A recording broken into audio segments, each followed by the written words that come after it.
జమ్మూ కశ్మీర్లో శీతాకాలంలో బొగ్గు గ్యాస్ హీటర్ల నుంచి విడుదలయ్యే విషవాయువు కార్బన్ మోనాక్సైడ్ వల్ల సంభవిస్తున్న మరణాల్ని అడ్డుకునేందుకు ఇద్దరు విద్యార్థులు ఓ వినూత్న పరికరాన్ని అభివృద్ది చేశారు. ఆ పరికరాన్ని ఇంటి కిటికీలకు అమర్చితే విషపూరిత వాయువును బయటకు పంపుతుంది. అనంతరం మళ్లీ కిటికీని అదే మూసివేస్తుంది.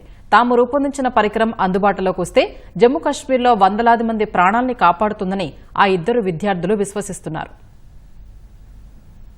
జమ్మూ కశ్మీర్లో శీతాకాలంలో ఇళ్లలో ఏర్పాటు చేసుకునే బొగ్గు గ్యాస్ హీటర్ల వల్ల విడుదలయ్యే కార్బన్ మోనాక్సైడ్ ని గుర్తించేందుకు ఫర్హానా సజాద్ మాలిక్ అనే ఇద్దరు విద్యార్థులు వినూత్న పరికరాన్ని అభివృద్ది చేశారు. అది రంగు వాసన లేని కార్బన్ మోనాక్సైడ్ విషవాయువును గుర్తించి ఇంటి నుంచి బయటకు పంపేలా రూపొందించారు. బీటెక్ చదువుతుండగా పరిచయమైన ఇద్దరు విద్యార్థులు 4 ఏళ్ల పాటు ఈ పరికరం రూపకల్పనపై పరిశోధనలు జరిపారు. అనంతరం దీని అభివృద్ది చేసినట్లు ఫర్హానా వివరించారు.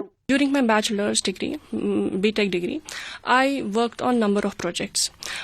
One of my project was carbon monoxide detection and automatic ventilation system, which was my first project. Back in 2020, I, with my university mate, Manan Sajad Malik, we were doing internship at Cashomatics. After we done the internship, so we noticed that there were several deaths in Kashmir due to the inhaling of carbon monoxide level.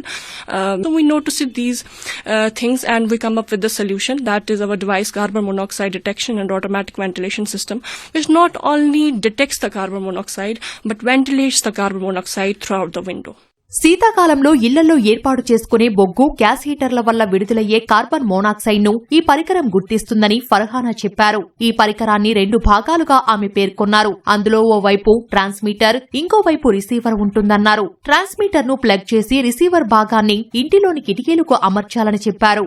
విషవాయువు విడుదలైతే automatic గా గుర్తించి కిటికీ తలుపులను తెరుస్తుందని, మొత్తం carbon monoxide బయటికి వెళ్లాక మళ్లీ దానంతటదే కిటికీలను మూసివేస్తుందని చెప్పారు. ఇటీవల శ్రీనగర్లోని ఒక ప్రభుత్వ ఆసుపత్రిలో ఈ పరికరాన్ని పరీక్షించి ధృవీకరించే అవకాశం వీరికి దక్కింది. ఈ ఆవిష్కరణను పేటెంట్ అథారిటీ ఆఫ్ ఇండియా కూడా గుర్తించింది. ఆ వివరాలను జూలై 30, 2021న జర్నల్ ఆఫ్ పేటెంట్స్ లో ప్రచురించింది. ఈ పరికరాన్ని అందుబాటులోకి తెస్తే కశ్మీర్లో వందలాది మంది ప్రాణాలను కాపాడగలదని ఫర్హానా భావిస్తున్నారు.